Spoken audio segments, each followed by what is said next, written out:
Universitas Trunojoyo, tempat kita berkreasi, tumbuh jadi yang terbaik. Di sini kita belajar jadi pribadi luar biasa, maju bersama, sukses takkan terhalang.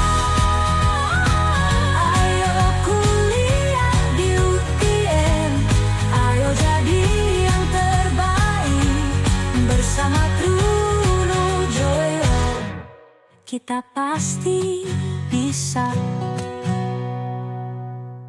Assalamualaikum warahmatullahi wabarakatuh. Selamat siang Tretan UTM. Jumpa bersama saya dengan Muhammad Imron Rosidi yang akan memandu diskusi kita terkait dengan penerimaan mahasiswa baru pada kesempatan kali ini.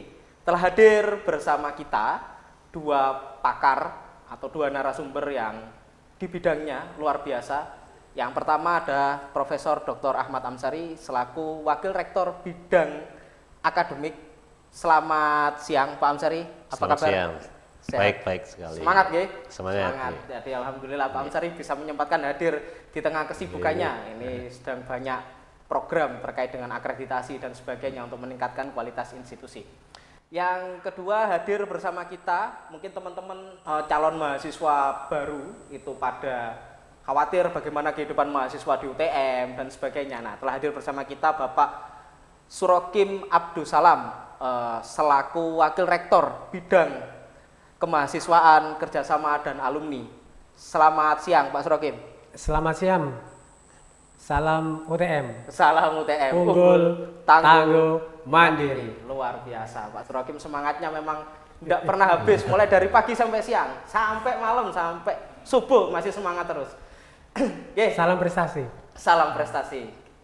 Pada kesempatan kali ini kami dari tim Humas dan Kerjasama Universitas Trunojoyo menghimpun berbagai pertanyaan dari netizen, baik melalui berbagai macam platform kita yang sebenarnya di dalam sosial media maupun pengumuman yang kita share melalui media massa dan sebagainya itu sudah ada barangkali. Cuman perlu mungkin informasi yang lebih utuh dan sebagainya, dan telah hadir bersama kita dua narasumber yang sangat luar biasa ini.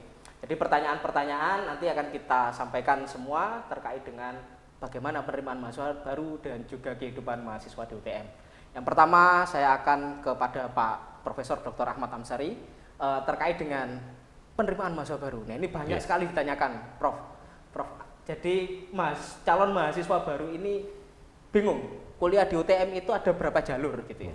Ada berapa jalur, terus kemudian melalui mekanisme apa saja? Barangkali bisa diceritakan mungkin terkait dengan jalur masuk di UTM seperti apa, Prof. Amsari? Oke, terima kasih Pak Rosati.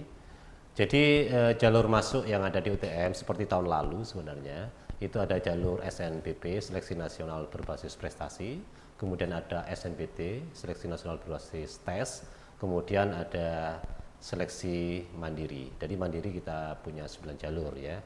Nah, kemudian terkhusus untuk SNBP ini adalah kita ingin menjaring calon-calon mahasiswa yang unggul di bidang akademik dan non-akademik. Nah, jadi setiap sekolah itu baik yang terakreditasi A, B, dan C itu ada kuota atau eligibilitasnya.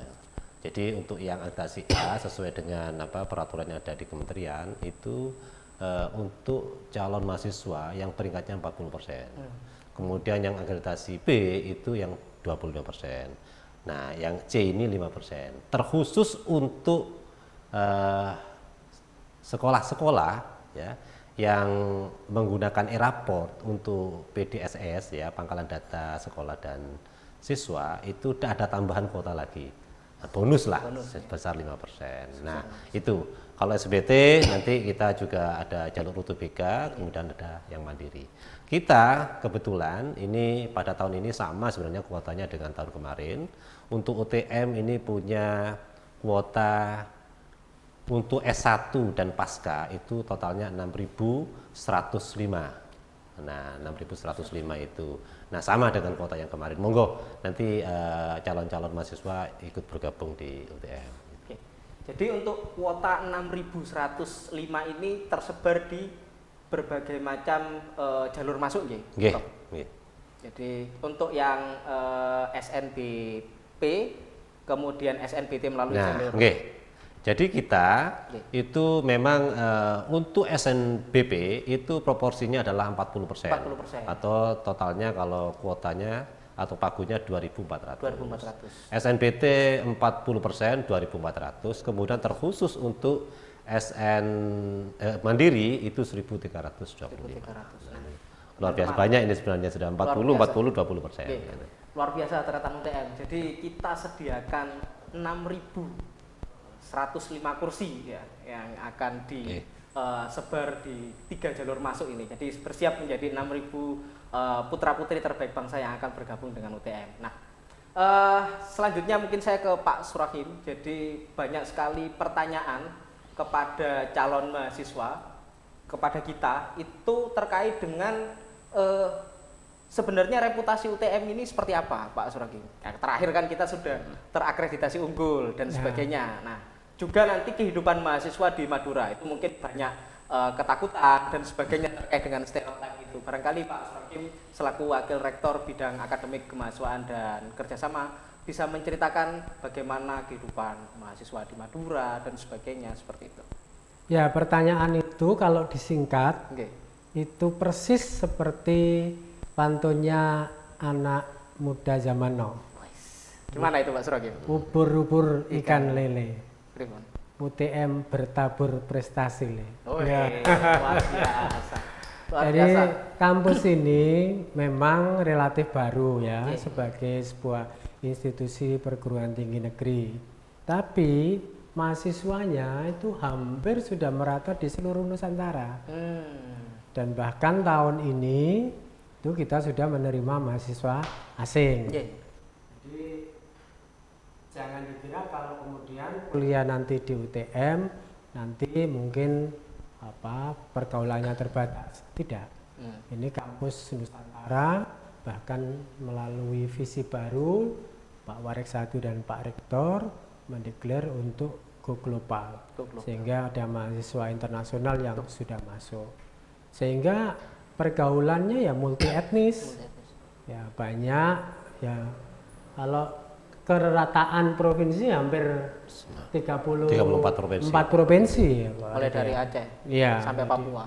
Dan luar biasa di sini kalau dilihat dari kerukunan, adaptasi antar etnis, rukun-rukun saja, Rukun-rukun tidak pernah terjadi gesekan dan baik ya. Saya pikir relasi antara mereka, multikulturalnya mereka, pemahaman budaya mereka, dan memang itu kita tekankan melalui pendidikan karakter UTM salah satunya. Jadi pertama-tama mohon tidak memiliki pandangan yang mungkin selama ini tersebar di berbagai media sosial ya, bahwa sepertinya tidak sedang baik-baik saja. Tidak. Aman, sejahtera, dan bahagia. Bahagia. Iya, Itu yang bahkan paling kita penting. kan sudah mendorong berbagai pihak untuk terus menguatkan ya semangat bahagia ini. Jadi tidak perlu ada yang perlu ditakutkan. Nah, kalaupun toh muncul berbagai insiden atau mungkin berita negatif, peristiwa itu bisa saja muncul di perguruan tinggi lain. Ya, kebetulan UTM ada beberapa kasus yang sempat menimpa kita di tahun ini.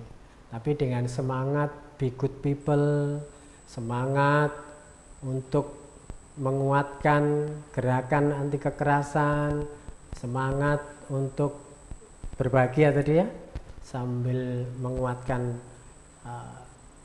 prestasi, insya Allah UTM terus berkomitmen memanggil anak-anak dari seluruh penjuru tanah air untuk bergabung dengan kami menjadi anak didik mahasiswa yang tidak saja kompeten di bidangnya, tapi juga memiliki bekal karakter yang selama ini kita internalisasi melalui atensi API itu.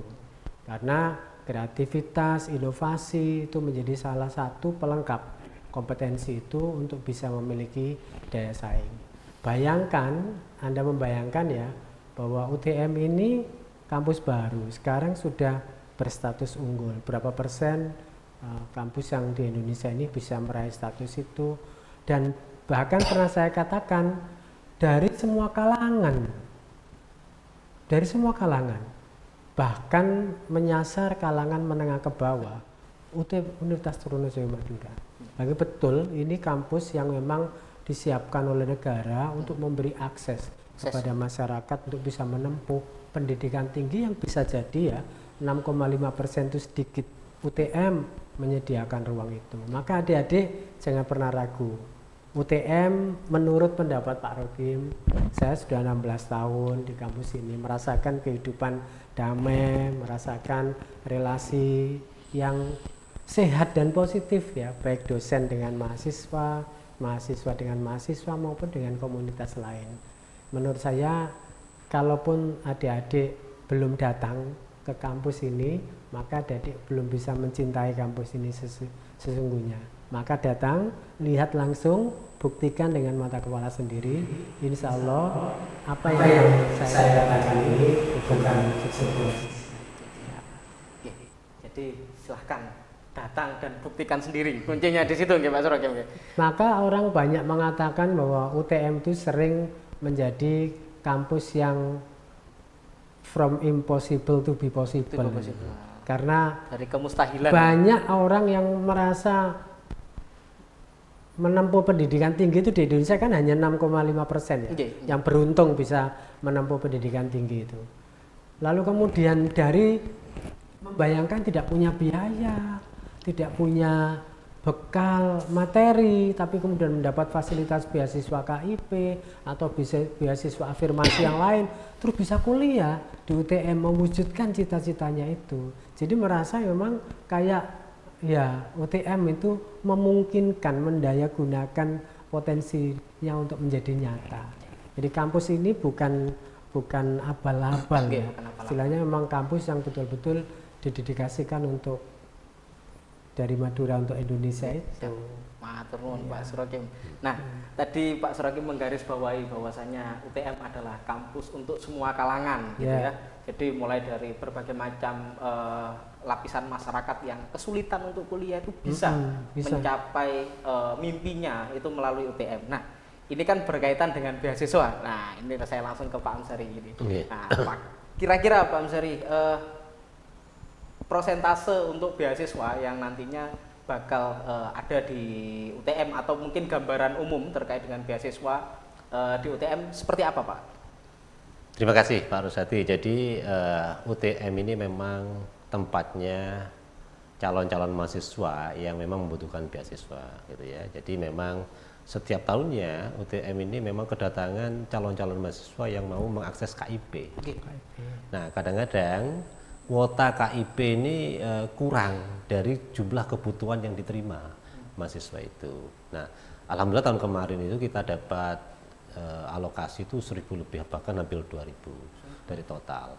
Nah, dan selain itu Universitas Trunojoyo Madura atau UTM ini di jalur mandiri itu menyediakan anggaran khusus dari internal, yaitu untuk mahasiswa-mahasiswa yang berprestasi. Ya, jadi kita ada 9 jalur di mandiri, yaitu jalur afirmasi ya. Afirmasi ini ada afirmasi khusus untuk orang Madura dan afirmasi untuk calon mahasiswa asing. Nah, mulai tahun kemarin kita sudah disampaikan oleh Pak Warek 3 itu sudah menerima mahasiswa asing dengan beasiswa. Itu ada dari negara Pakistan ya, ada negara Tajikistan, pokoknya Asia lah ya. Ya, Asia itu sudah bergabung, Malaysia, ya Afrika itu dari Sudan, dari Nigeria, dari Ethiopia. Ini sudah mulai bergabung mulai tahun kemarin. Dan insya Allah tahun ini juga akan kita sediakan alokasi anggaran untuk beasiswa. Kemudian juga ada jalur prestasi. Nah, jalur prestasi ini juga ada beasiswanya, yaitu ada TAFID ya untuk 30 juz. Itu juga kita kasih bebas UKT plus dengan living cost-nya untuk yang 30 juz. Kemudian ada Qiraatul Kutub dan juga jalur kepemimpinan. Itu juga istilahnya ada kita sediakan beasiswa. Nah, kemudian juga ada jalur kerjasama ya. Kerjasama yang sudah MOU dengan kita, SMA-SMA itu diperbolehkan untuk mahasiswa yang berprestasi ya di kelasnya itu 1 sampai 10 besar rankingnya, itu paling tidak satu sekolah itu 5 maksimal 5 calon mahasiswa yang bisa dimasukkan melalui jalur kerjasama. Juga ada golden ticket yang ikuti lomba-lomba, itu masih banyak sekali. Dan itu bisa mengakses yaitu KIP juga. Nah, kita juga sediakan. Nah itu ya bagi yang memang benar-benar tidak mampu ya dari struktur perekonomiannya. Kemudian juga ada jalur reguler yang ada tesnya itu ya, jadi ikut tes di Universitas Trunojoyo Madura. Itu jadi banyak sekali. Kita memang paham betul bahwa memang ini menjadi rebutan teman-teman yang memang karena memang di UTM ini murah, ya, tapi bukan murahan ya, karena kita sudah unggul yang melebihi yang mahal-mahal itu, gitu ya. Nah itu, jadi memang kita sadar betul bahwa UTM ini UKT-nya murah, ya, tapi tidak murahan, dan memang banyak mahasiswa-mahasiswa ini, calon-calon mahasiswa yang dari kalangan menengah ke bawah itu larinya ke UTM. Jadi disampaikan Pak Amsari kesimpulan terkait dengan biaya mulai dari beasiswa kita tuh tidak mahal ya Pak Amsari ya. Paling kita tuh maksimal berapa Pak Amsari? 3 juta. Itu kalau biaya ya, maksudnya ya, kalau 3 juta, masih ada yang 500 gitu ya. Masih ada yang 500. 500, jadi kita masih sampai level 6. Jadi kita tuh paling tinggi itu 3 juta. 3 juta. UKT 3 juta. Jadi teman-teman jangan khawatir ketika teman-teman misalnya tidak mencapai beasiswa, kita itu juga UKT-nya tidak mahal gitu ya Pak Amsari ya. 3 juta artinya untuk saat ini itu kan hanya separuh dari UMR Surabaya. Terjangkau. Dan itu tidak per bulan, itu 1 semester luar biasa. Jadi itu UTM. Nah, dengan biaya seperti itu, Pak, langsung saya ke Pak Surokim mawon. Apakah dengan biaya seperti itu mahasiswa tetap bisa mendapatkan pendidikan yang berkualitas dan prestasi yang ada? Mungkin bisa diceritakan selama Pak Surokim menjadi membidangi bidang 3. Ya, UTM ini adalah institusi milik negara, perguruan tinggi negeri. Tentu operasional dan lain-lainnya banyak ditopang dari anggaran negara. Itu pula lah saya menyebutnya UTM bukan kampus murah karena statusnya sudah unggul ya. Tapi memang terjangkau jika dibandingkan dengan kampus-kampus yang lainnya. Termasuk kampus negeri yang lain gitu. Betul. Nah, itu tentu harus, menurut pendapat saya, harus menjadi salah satu keunggulan ya, karena kan keterjangkauan itu juga menjadi pertimbangan memilih kampus ya. Kalau memang biayanya besar dan secara faktual tidak mampu ya, jangan dipaksakan memilih kampus-kampus yang memang biayanya tinggi. Nah, kampus UTM terjangkau, kualitasnya baik dari akreditasi maupun kualitas dosen sudah sangat terlihat ya. Mungkin akreditasi yang dikeluarkan oleh Badan Akreditasi Nasional melalui Asesmen Pendidikan Tinggi maupun yang pengakuan publik kan juga penting. Penting. Ya. Jadi hasil tracer study selama ini salah satu keunggulan yang bisa jadi menjadi kekuatan UTM itu mahasiswa UTM itu resiliensinya tinggi. Daya juangnya itu tinggi, ya, dan itu dilengkapi dengan kompetensi yang kuat, itu lengkap. Karena kalau kita belajar teori kesuksesan dari Stanley itu ya, yang 100 faktor itu, faktor 1 sampai 10, ya, hampir semuanya ini soft skill. Perguruan tinggi terkemuka itu 32, ya. Prestasi akademik atau kecerdasan 23. Yang satu itu lihat integritas, kejujuran, disiplin, kerjasama, hampir semuanya soft skill. Dan adik-adik ketika nanti akan menjadi mahasiswa Universitas Trunojoyo Madura juga dibekali soft skill itu. Makanya tadi saya bilang good people itu menjadi penting. Sekarang anak pinter banyak, tapi yang daya juangnya tinggi, resiliensinya tinggi, tidak mudah menyerah, kuat dan tahan untuk bekerja dalam tekanan. Yaitu anak-anak UTM hebat-hebat ya. Banyak sekali cerita-cerita inspiratif dari mahasiswa UTM. Beberapa minggu lalu bisa dibaca di berbagai media.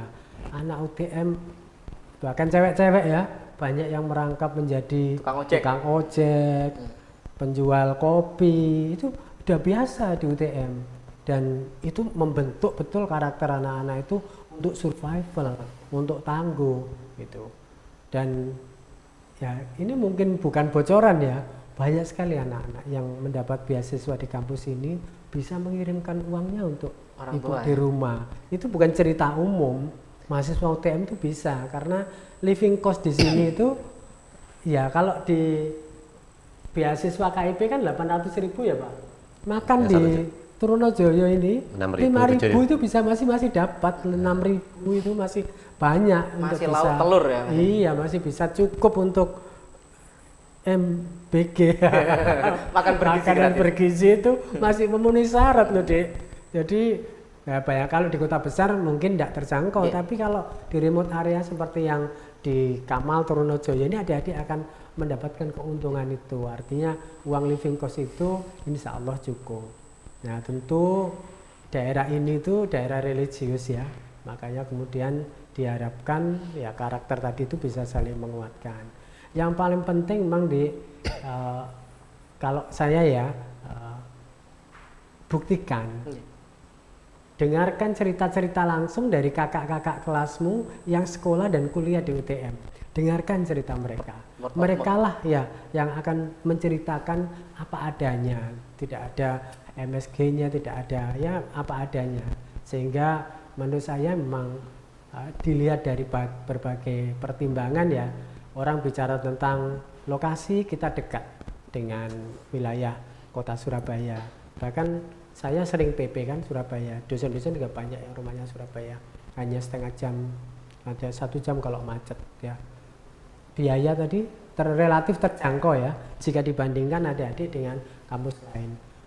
Statusnya unggul ya, sudah apa ya istilahnya, sudah jadi top setara university. gitu. Belum faktor lainnya, prestasinya, belum faktor dosen-dosennya, yang portofolio publiknya ada di mana-mana, banyak pejabat-pejabat dosen-dosen di sini yang kemudian menjadi pejabat publik di pusat maupun di yang lainnya.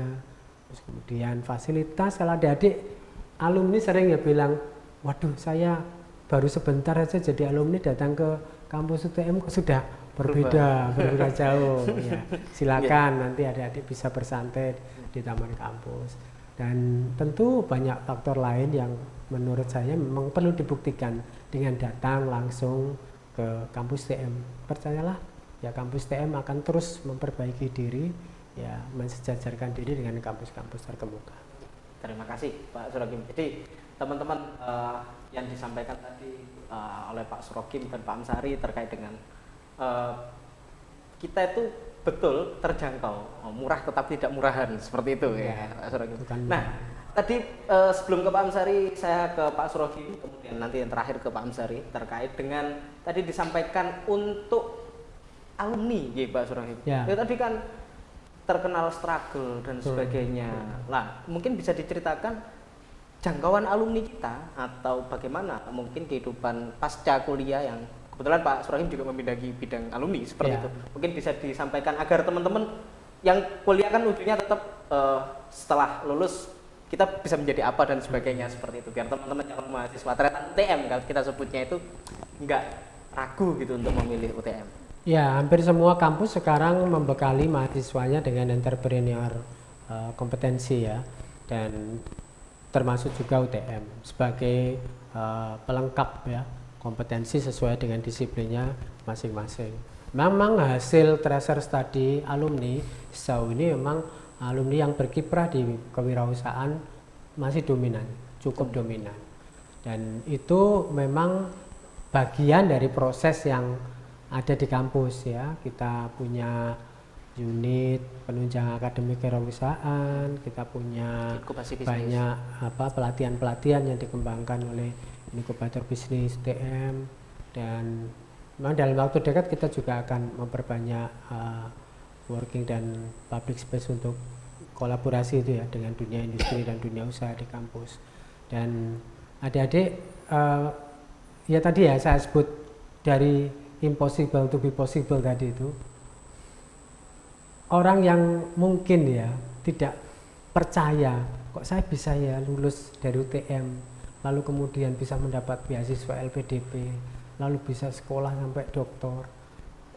Bagi anak UTM sekarang itu ya untuk ke LPDP itu sudah Biasa. menjadi biasa, Sudah biasa. karena ya banyak sekali alumni-alumni yang meraih prestasi itu, dan tentu ya berharap bisa diteruskan oleh adik-adik tingkatnya. Nah, bagi yang berwirausaha ya banyak sekali seperti alumni program studinya Pak Imron ini kan, Punya cewek-cewek itu sudah banyak yang punya toko-toko yang luar biasa ya online-nya.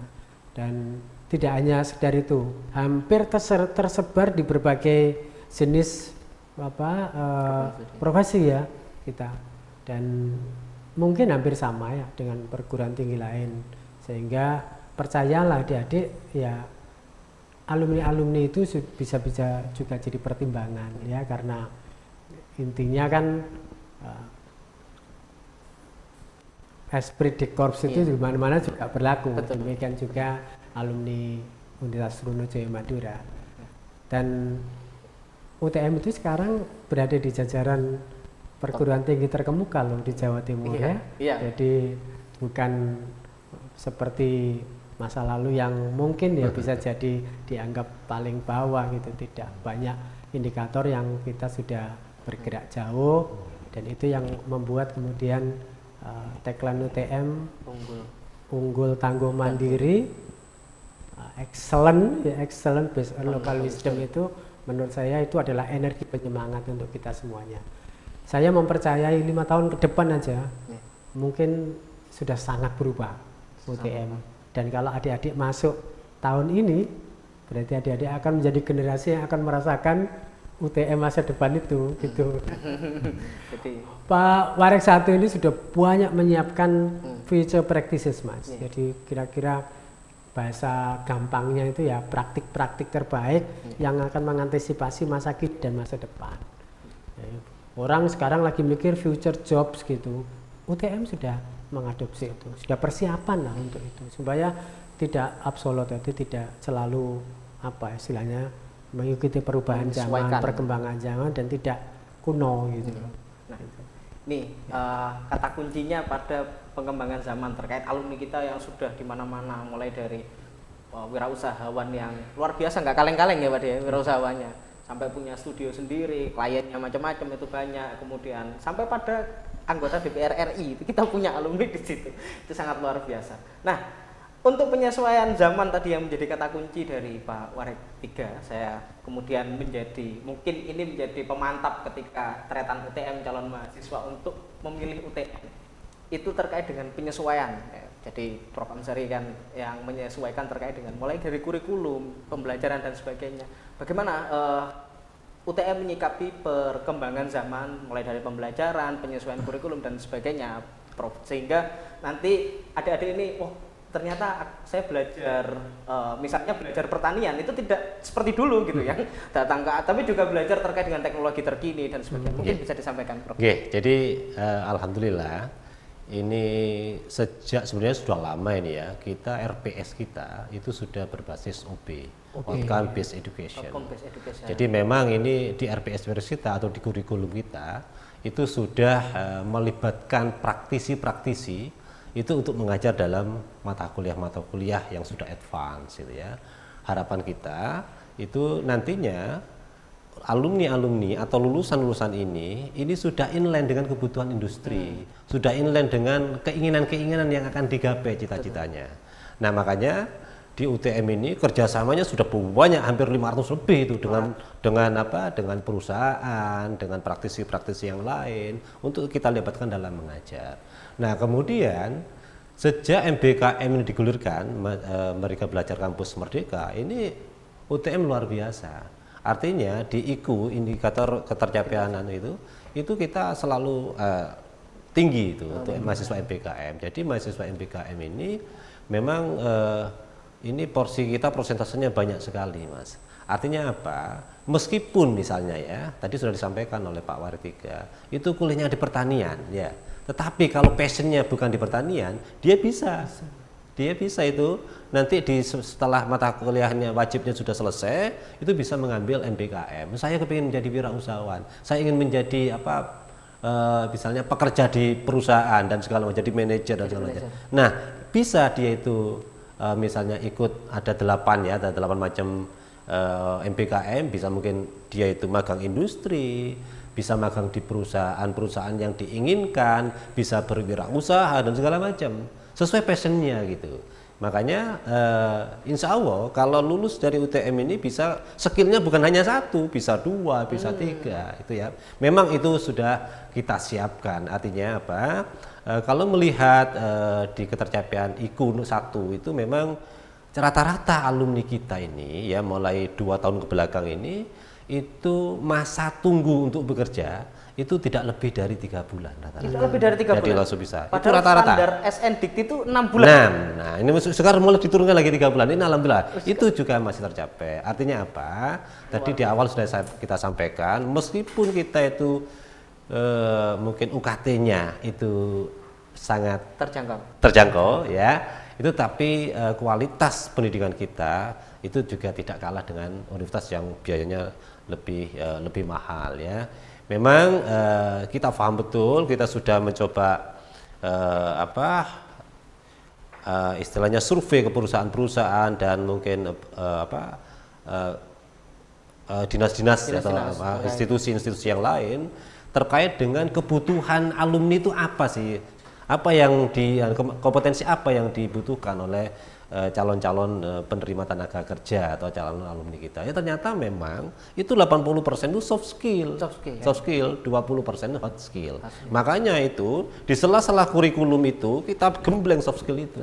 Dan praktisi ini juga itu memberikan wacana terkait dengan kompetensi-kompetensi yang dibutuhkan oleh institusinya gitu ya. Oh, ini yang dibutuhkan ini yang dibutuhkan ini sehingga ngikut inline. Ketika sudah keluar ya, kita sudah keluar atau sudah keluar dari UTM, lulus dari UTM, ini sudah inline, bahkan sudah dipesan. Saya pesan ini ya. Banyak mahasiswa kita ketika magang industri ya selama 6 bulan, kalau lebih 6 bulan itu sudah dipesan.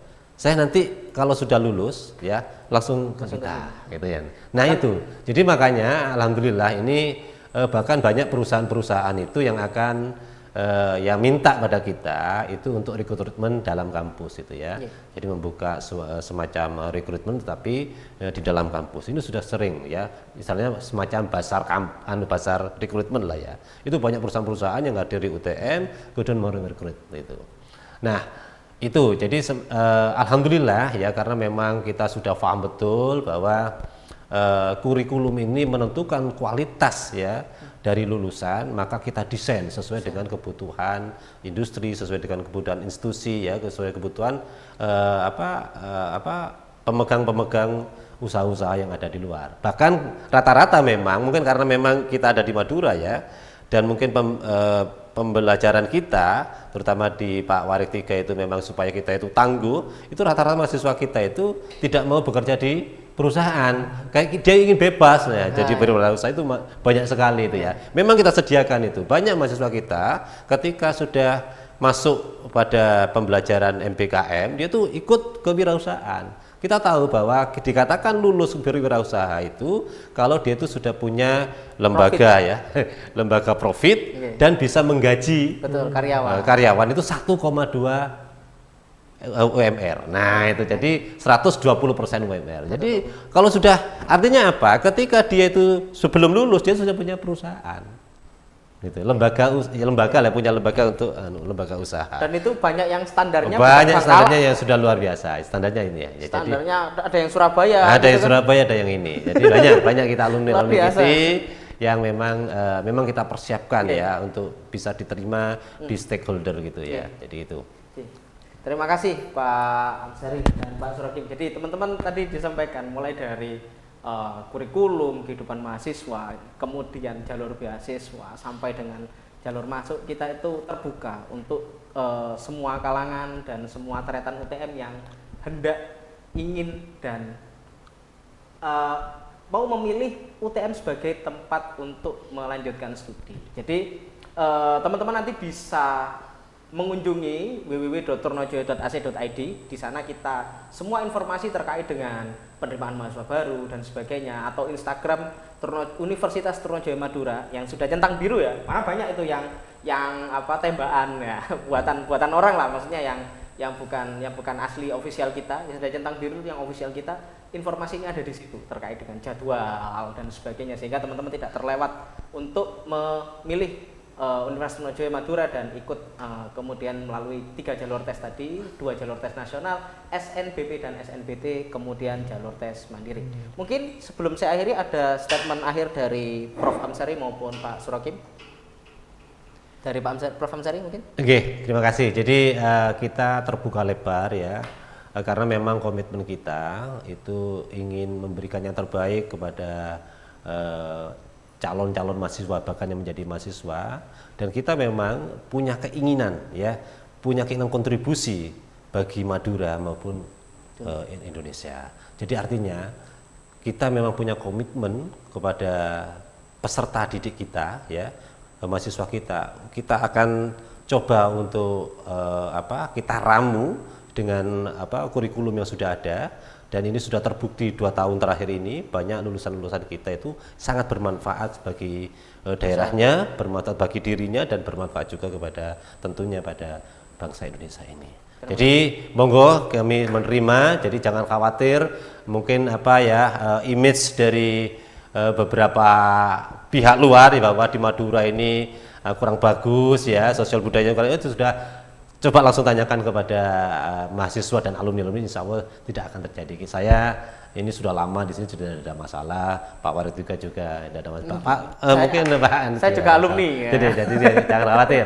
Ya, insya Allah kita menerima kurikulum kita sudah disediakan. Insya Allah kita punya komitmen, karena kita kalau sampai tidak bekerja mahasiswa kita itu atau lulusan kita ini kita yang susah.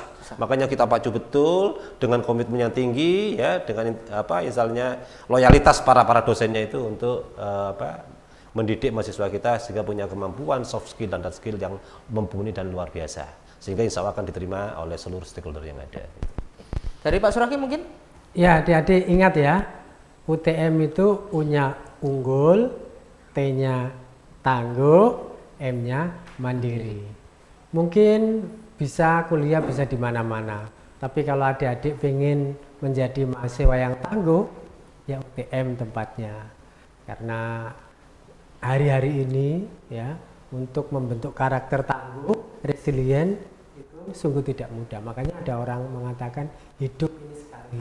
Jika mendapatkan kesempatan untuk kuliah di negeri ini sebagai sesuatu yang langka itu, manfaatkan dengan baik.